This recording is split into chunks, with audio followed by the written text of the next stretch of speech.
नमस्कार, आप देख रहे हैं एसपीएन 9 न्यूज और मैं हूं आपके साथ मनीष कुमार सैनी। बिहार में 2025 में विधानसभा चुनाव होने हैं और उसकी तैयारियां अभी से राजनीतिक पार्टियां करती हुई नजर आ रही हैं। देखा जा रहा है जिस तरह से सम्राट चौधरी और नीतीश कुमार के बीच जो पार्टी के अंदर या यूं कहें कि एनडीए गठबंधन के अंदर अंतर्कलह का माहौल चल रहा है, उससे कहीं ना कहीं विपक्षी पार्टियां फायदा उठाती हुई नजर आ रही हैं और साथ ही एनडीए के समर्थित दल ही बिहार में भारतीय जनता पार्टी को आंख दिखाते हुए नजर आते हैं। ऐसे में देखा जा रहा है कि पशुपति पारस 243 सीटों पर अपनी पार्टी के प्रत्याशी उतारने की बात करते हैं तो सीधे तौर पर स्थिति साफ है कि यहां पर पशुपति पारस विधानसभा चुनाव में अकेले के दम पर चुनाव लड़ना पसंद करेंगे और वहीं जीतन राम मांझी 25 सीटों की मांग कर देते हैं। अगर देखा जाए तो सम्राट चौधरी जो सूबे के उप मुख्यमंत्री हैं वो कहीं ना कहीं सीएम के दावेदार के तौर पर खुद को देखते हुए नजर आते हैं। वहीं चिराग पासवान की बात करें तो चिराग पासवान एक ऐसी अहम कड़ी है बिहार की राजनीति में भारतीय जनता पार्टी के लिए, जो कहीं ना कहीं जिस तरह से केंद्र सरकार को बनाने में और उनको मजबूत करने में यहाँ 5 सीटें जीतकर उनको देके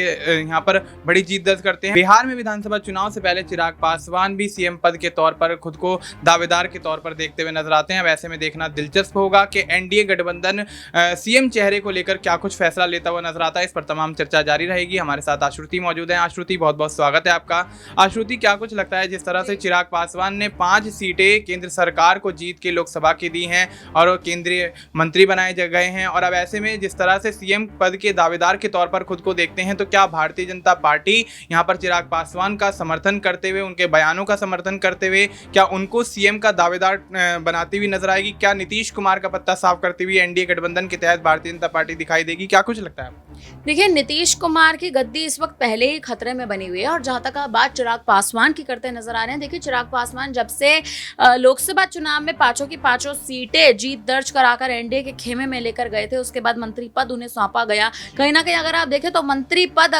वो कहीं ना कहीं मंत्री पद डिजर्व भी करते थे। जिस हिसाब से एक लंबे समय से राजनीति में वो बने हुए हैं, कहीं ना कहीं आप देखें रामविलास पासवान की मृत्यु के बाद जिस हिसाब से चिराग पासवान ने पार्टी की कमान संभाली थी और युवा नेता के तौर पर कहीं ना कहीं उभरते नजर आए थे, राजनीति में एंट्री लिए नजर आए थे और एनडीए के साथ गठबंधन, वो गठबंधन जो रामविलास पासवान एक समय पर भी आप देखें करने के लिए कहीं से कहीं तक भी तैयार नहीं थे, उसी गठबंधन को चिराग पासवान मुमकिन कराते नजर आए थे साल 2014 में। और उसके बाद अब देखें अब मौजूदा स्थिति जिस हिसाब से है कि चिराग पासवान को मंत्री पद सौंप दिया गया है और बिहार में मुख्यमंत्री की गद्दी भी उनके नाम हो सकती है। ये इसलिए कहा जा रहा है क्योंकि इस वक्त बिहार की जो स्थिति है वो लगातार खराब हो रही है। चाहे आप पुल का मामला देख लीजिए, चाहे आप नीतीश कुमार के बयानों पर देख लीजिए, चाहे आप राजद और जेडीयू के बीच चल रही उस ऐसी अंतरकलह को देख लीजिए जिसके चलते तमाम जो नेता हैं वो अपनी पार्टी छोड़ रहे हैं और निर्दलीय चुनाव लड़ने के ऐलान करते नजर आ रहे हैं। आप देखिए जिस हिसाब से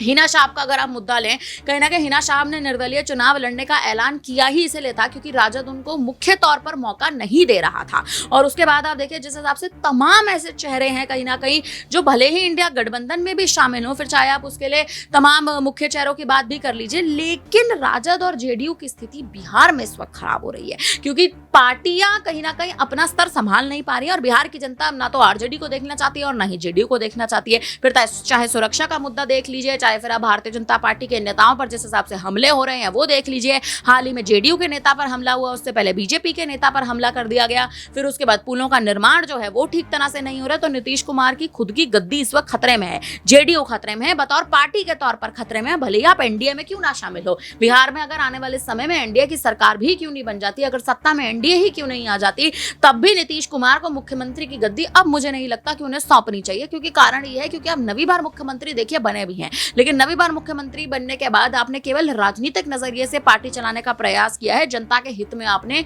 कहीं से कहीं तक भी कोई भी ऐसा प्रयास नहीं किया जो सफल साबित हो। आपके तमाम प्रयास केवल विफल साबित हो रहे हैं। चिराग पासवान युवा नेता के चेहरे पर कहीं ना कहीं उठते नजर आ रहे हैं। एनडीए की ही सरकार आएगी अगर चिराग पासवान भी मुख्यमंत्री के चेहरे पर कहीं ना कहीं दावेदारी ठोकते हैं, लेकिन चिराग पासवान एक युवा चेहरे हैं। चिराग पासवान इस वक्त युवाओं को साधने में कहीं ना कहीं मुकम्मल साबित हो रहे हैं और जिस हिसाब से चिराग पासवान के तमाम बड़े बयान हाल ही में दिखते नजर आए हैं, उसके बाद अपनी ही पार्टी का जनाधार जिस हिसाब से चिराग पासवान ने मजबूत किया है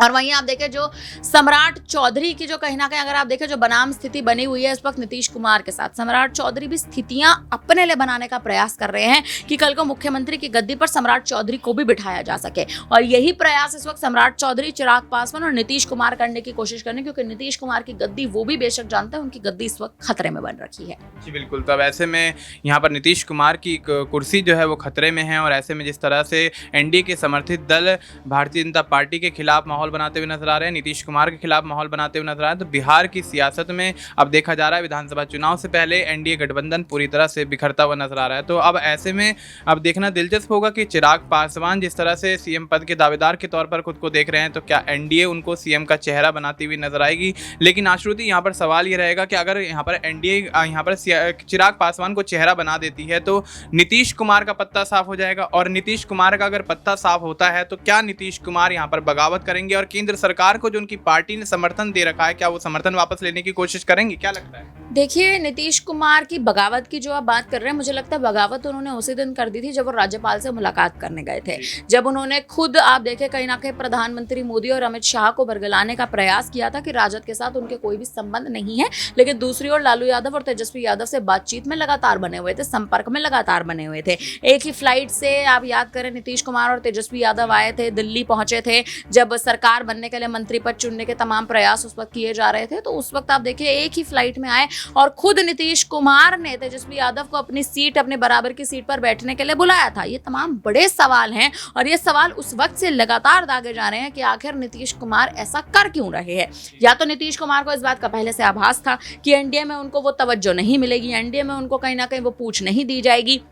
और राजद उनको शुरुआत से लगातार पूछ रहा है। राजद जब से आप देखें कहीं ना कहीं जब से जेडीयू का गठबंधन भी टूटा है, जब से आरजेडी की सरकार अलग से भी बिहार में बनती नजर आई थी, तब से ही आप देखें लालू यादव लगातार नीतीश कुमार से सवाल साधने में लगे हुए थे कि आप हमारे साथ आइए, आप हमारे साथ सरकार बना लीजिए, गठबंधन में शामिल हो जाइए, क्योंकि आरजेडी भी ये बात बखूबी जानता है कि बिहार की राजनीति को नीतीश कुमार से बेहतर इस वक्त कोई नहीं जानता। चाहे चिराग पासवान ही मुख्यमंत्री क्यों ना बन जाए, लेकिन चिराग पासवान को भी बिहार में जनता का मत समझने के लिए प्रयास करने पड़ेंगे। उसके बाद अब कहीं ना कहीं जनता की जो एक नींव है उसको पकड़ पाएंगे, जो नींव जरूरत है उसको पकड़ पाएंगे। आप देखिए जिस हिसाब से तमाम क्षेत्र इस समय बिहार में मौजूद हैं जो कहीं ना कहीं विकास की मांग करते हैं, फिर चाहे आप पूर्णिया को देख लीजिए, आप चाहे तमाम उन पिछड़े क्षेत्रों को देख लीजिए जहां पर अभी तक भी स्कूली शिक्षा जो है वो महिलाओं को, बच्चों को नहीं कहीं अगर आप देखें तो उन्हें प्रोवाइड नहीं की जाती है। ये एक बड़ा